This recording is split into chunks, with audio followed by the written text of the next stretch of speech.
quand quelqu'un dit « mon mari ne me fait pas bien l'amour » ou « ma femme ne me fait pas bien l'amour », en fait, c'est une trahison, c'est une confession que, en disant « mon mari ne me fait pas bien l'amour », je suis soit en train de dire, premièrement, je le compare à N plus une personne avec laquelle j'ai fait l'amour ou qui m'ont fait l'amour, ou du moins, pas retenu, je le compare à des images obscènes, à des images pornographiques que j'ai eu à voir moi-même et que j'attends que mon mari me démontre, mon mari me manifeste. Alors, si je dis mon mari ne me fait pas bien l'amour, comment est-ce que moi je sais que mon mari ne me fait pas bien l'amour si je n'avais pas fait l'amour avant que mon mari ne me fasse l'amour? Voilà le sujet que nous sommes en train de discuter et que nous disons des choses qui normalement au tribunal nous livrent, qui normalement au tribunal montrent que nous sommes passés par des terrains sexuels, nous sommes passés par des terrains sentimentaux qu'on croit cachés derrière notre accusation à notre partenaire. Aujourd'hui, on dit parce que mon mari ne me fait pas bien l'amour, ma femme ne me fait pas bien l'amour, il ne repose pas bien, il y a dichotomie, il y a asynchronisme sentimental, hormonal, tout ça. En fait, ce que nous disons, c'est nous manquons de descendre de ce pédestal, tout ce royaume d'expériences que nous avons fait, tous ces faits surmontés, interposés, juxtaposés, qui sont dans notre conscience, et certains refoulés dans notre subconscient, qu'on attend de revivre lorsque nous venons au foyer. Mais mon mari, ici, ne faisait pas partie de l'équipe de partenaires que j'avais eue. Ma femme, si, ne fait pas partie de l'équipe de partenaires que j'avais eue. Et maintenant, le problème, c'est qu'il y a aussi cette incapacité, cette impossibilité, ou ce manque de courage de dire, voici ce que je faisais. Chacun se montre chaste, chacun se montre bien, chacun se montre honnête et pur. Or, en montrant l'autre face de qui nous ne sommes pas, nous laissons notre piscine d'images obscènes, porcelaines, que nous attendons de satisfaire lorsque nous sommes ou quoi avec notre partenaire. Alors, au lieu de dire personnellement, je ne suis pas satisfait parce que je n'ai pas pu avoir ce que j'avais l'habitude de voir ou d'avoir, on accuse son partenaire. C'est elle qui ne fait pas bien, c'est lui qui ne fait pas bien. Il y a éjaculation précoce, ou il n'y a pas ce système, il n'y a pas cette position. Mais en fait, on nous dit que l'amour, ça vient de la pensée. Mais la pensée est déjà corrompue. La pensée, il y a déjà un populisme sentimental, un populisme positionnel, un populisme érectionnel qui semble être perdu maintenant devant la singularité de la personne que nous avons devant nous. Et pourquoi est-ce que nous n'avons pas le courage de dire ces choses? Alors, je me promets de divorcer, de rompre. Il y a des gens que vous le voyez, ils sont très bien, mais ils ne sont pas unis. C'est des faux types, c'est du faux typisme. On montre ce qu'on n'est pas, ou on montre ce qu'on n'est pas. C'est la même chose, non? Montrer ce qu'on n'est pas, ou on ne montre pas ce qu'on est. Voilà, même chose. Alors, le problème se pose. Quel est le problème fondamental de nos foyers? Sauf que nous ne voulons pas respecter les ordonnances de la parole de Dieu, abstinence avant le mariage et fidélité après le mariage.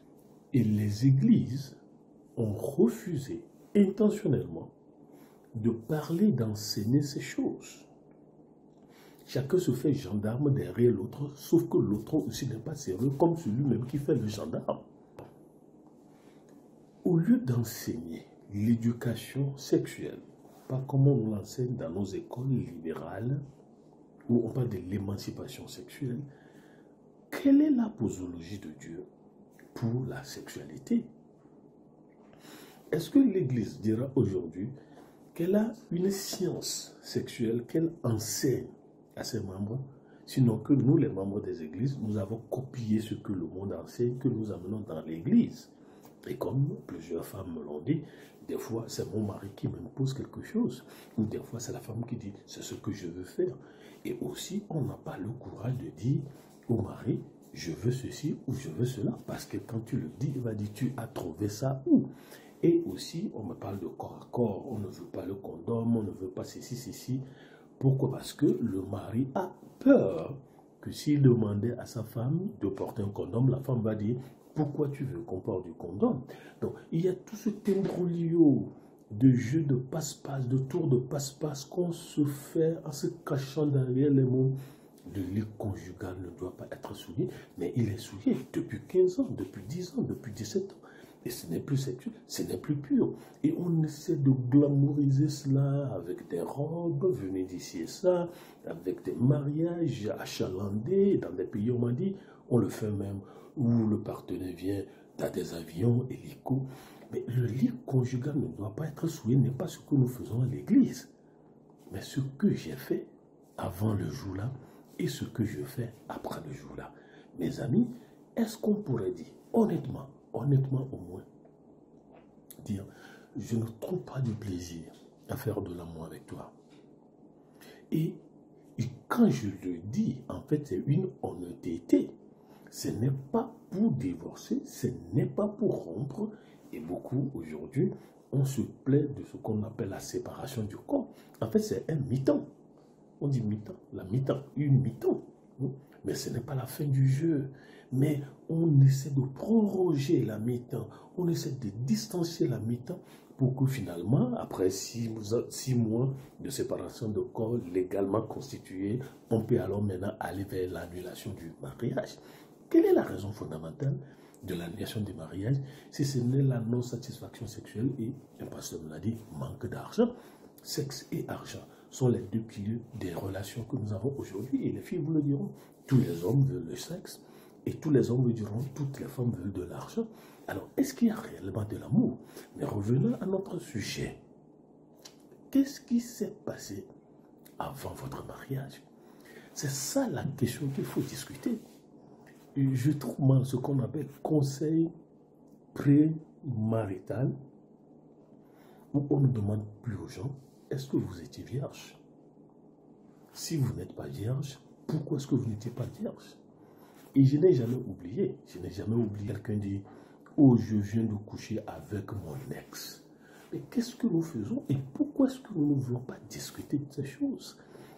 L'Église aujourd'hui croit avoir des gens devant elle qui sont carabinés sexuellement. Nous sommes démantelés, décomportementalisés sexuellement et nous venons nous habiller, on fait l'ange.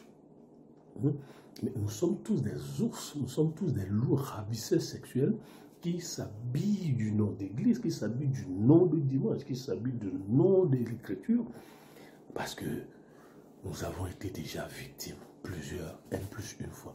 Et certains aussi, on fait le sérieux. On fait le sérieux, on est violent, on est agressif.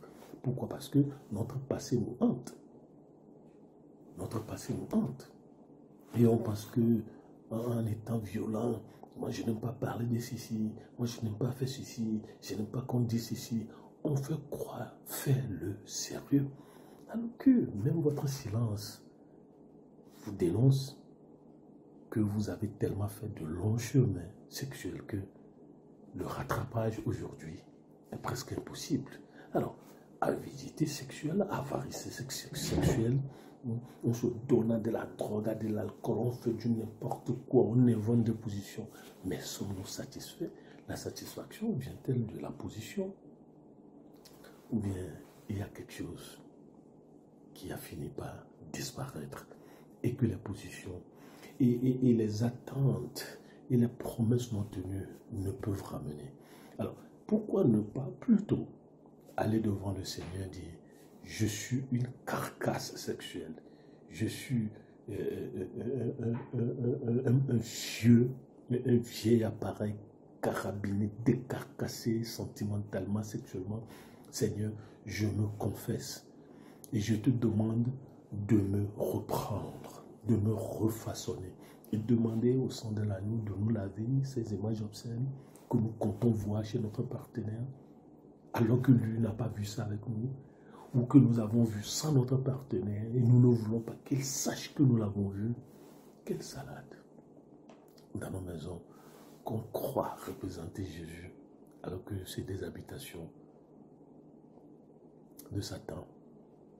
Et nos églises ne sont pas des églises, mais des synagogues de Satan, qui sont dirigées par Bélial. Bélial qui n'a aucun accord avec Jésus. Alors, nos mariages doivent-ils être refaits d'une autre manière? La robe blanche restaure-t-elle la pureté? Ou bien on se couvre, on se voit, c'est un masque qu'on porte pour quelques secondes, on va jeter ça après, retourner chacun dans sa direction vers ses ex.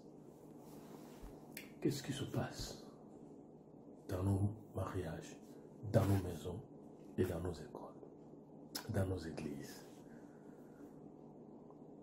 Est-ce que nous ne sommes pas des esclaves à Satan?